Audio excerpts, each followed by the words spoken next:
다속 사상으로 다시 읽는 도덕경 노자와 다속 82번째 시간입니다. 오늘은 79장 화대원이라는 제목으로 말씀드리겠습니다. 경애하는 얼번 여러분, 도덕경 제79장은 이러합니다. 화대원 필유 여원, 큰 분을 풀어도 반드시 원망이 남아있으니 안가의 위선 어찌하여 잘할까. 시성인, 이래서 거룩한 사람은 집좌 개의 불책어인, 인적 채권을 잡고도 사람을 조르지 않는다. 고유독 사계, 그러므로 소갈있는 이는 문서를 맞지만 무덕 사철, 소갈 없는 이는 잡힘 담보를 맞는다. 천도 무친, 하느님의 얼은 아름아리가 없어 상여 선인, 언제나 착한 사람과 더분다. 노자는 큰 분을 풀어도 반드시 원망이 남아있으니 어찌하여야 잘할까 라고 하였습니다. 이 세상에 살다 보면 내가 남에게서 분한 일을 당하기도 하고 내가 남에게 분한 일을 저지르기도 합니다. 분한 일을 당한 것은 내가 잊어버리면 될 일이지만 남을 분하게 만들었다면 분을 풀어줘야 합니다. 노자는 큰 분을 푼다 해도 원망이 남는다고 하였습니다. 그러므로 아예 남을 분하게 만드는 일을 하지 말아야 합니다. 예수는 말하기를 너에게 원한을 품고 있는 형제가 생각나거든 그 예물을 제단 앞에 두고 먼저 그를 찾아가 화해하고 나서 돌아와 예물을 드려라 라고 하였습니다. 공자는 말하기를 내가 바라지 않는 것을 남에게 억지로 시키지 말라. 그리하면 나라에도 백성들로부터 원망이 없고 집에도 가족들로부터 원망이 없을 것이다 라고 하였습니다. 어찌해야 잘할까 생각하기에 앞서 무엇에도 원망이 없어야 한다는 것입니다. 덕을 입히기에 앞서 해를 끼치지 말아야 한다는 것입니다. 우리들 사람과 사람이 만난다는 것은 맹기우먹의 기적과 같은 만남입니다. 시간적으로 같은 때에 나지 않으면 만날 수 없습니다. 그러나 또 공간적으로 같은 곳에 있지 않으면 만날 수 없습니다. 현재 70억 인류 가운데 우리가 만나는 사람은 몇백 명에 지나지 않습니다. 46억 년 전 지구가 태양에서 떨어져 나오지 않았다면 지금의 우리는 없습니다. 138억 년 전 우주란의 폭발이 없었으면 지금의 우리는 없습니다. 시간 공간적으로 영원무궁한 하느님이 안 계셨으면 지금의 우리는 없습니다. 그렇게 귀하게 만났는데 어떻게 욕설을 할 수 있으며 주먹질을 할 수 있으며 강간을 할 수 있으며 사기를 칠 수 있으며 살인을 할 수 있단 말인가? 유영모는 말하였습니다.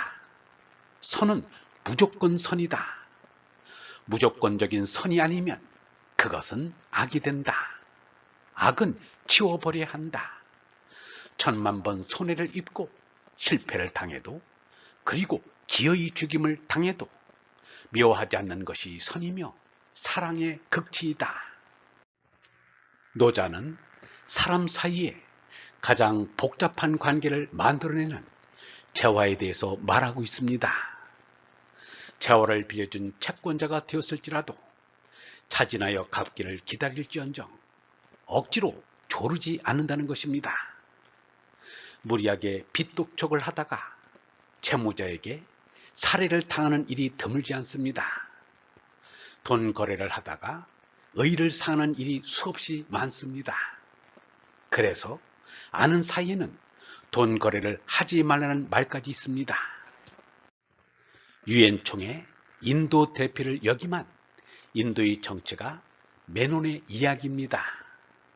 12남매의 마지로 태어난 메논은 가난을 이기지 못하여 뉴델리로 무작정 상경을 하였습니다. 그런데 뉴델리에 도착해보니 지갑이 없었습니다. 낯선 곳에서 지갑마저 잃었으니 눈앞이 캄캄하였습니다. 소년 메노는 어찌할 바를 모르고 있는데 마침 그곳으로 한 늙은이가 지나가고 있었습니다. 궁지에 몰린 메노는 생면부지의 그 늙은이에게 다가가서 사정을 이야기하고는 돈 15루피를 빌려달라고 하였습니다. 그 늙은이는 선뜻 15루피를 메논의 손에 쥐어주었습니다. 메논에게는 너무도 고마운 은인이었습니다. 메논은 거듭 감사히 인사를 하면서 나중에 어디로 찾아가서 어르신에게 빌린 돈을 갚을 수 있느냐고 물었습니다. 그 늙은이는 뜻밖에도 이렇게 말하였습니다. 내가 살아가는 동안에 어려운 처지에 놓인 난 모르는 사람을 만나거든 그 사람에게 갚아라. 낯선 사람에게 빌렸으니 낯선 사람에게 갚으라는 명답이었습니다. 메논은 그 은인의 말대로 일생 동안 여러 번 공경에 놓인 낯선 사람에게 그 사랑의 빚을 갚았습니다. 예수는 이렇게 말하였습니다. 너희는 남에게서 바라는 대로 남에게 해주어라. 너희가 만일 자기를 사랑하는 사람만 사랑한다면 칭찬받을 것이 무엇이겠느냐? 죄인들도 자기를 사랑하는 사람은 사랑한다. 남에게 돈을 빌려주는데 소갈이 있는 이는 문서, 차용 증서를 맞지만 소갈 없는 이는 잡힘, 담보를 맞는다라고 하였습니다.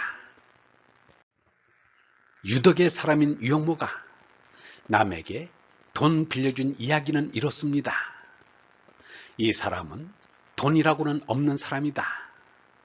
돈 없는 사람은 누구나 다 돈 거래라는 것을 할 리가 없다. 그런데 몇 푼 안 되는 돈을 나보다도 어려운 사람이 와서 직접 돈을 돌려달라고 한다.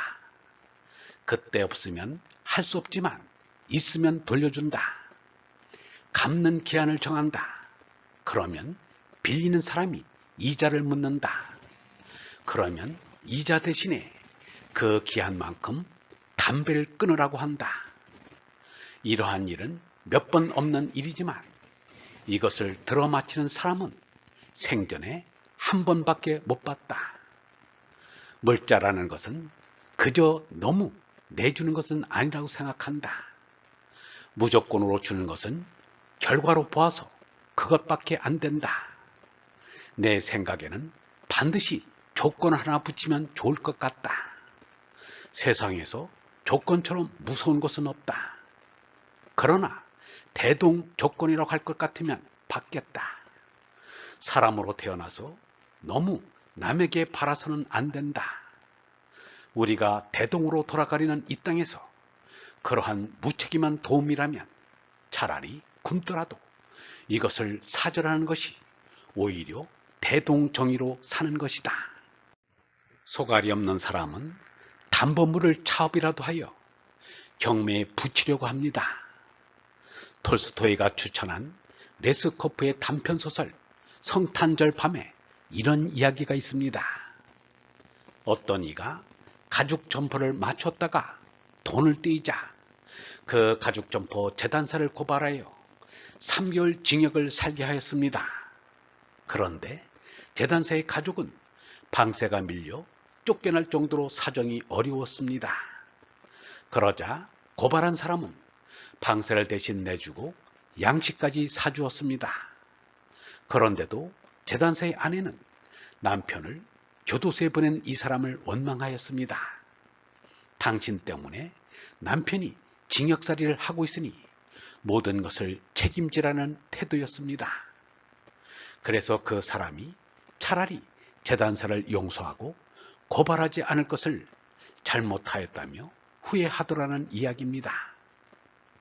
빚진 죄인이라는 말이 있듯이 빚을 져도 죄인이요 죄를 지어도 빚진 것입니다.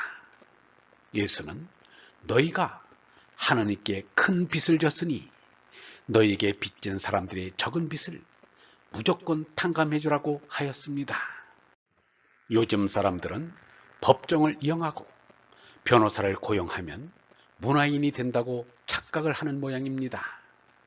일생 동안 법원이 있는지 없는지 모르고 사는 이가 복된 사람입니다. 판검사가 할 일이 없어야 그 나라가 바로 된 나라입니다.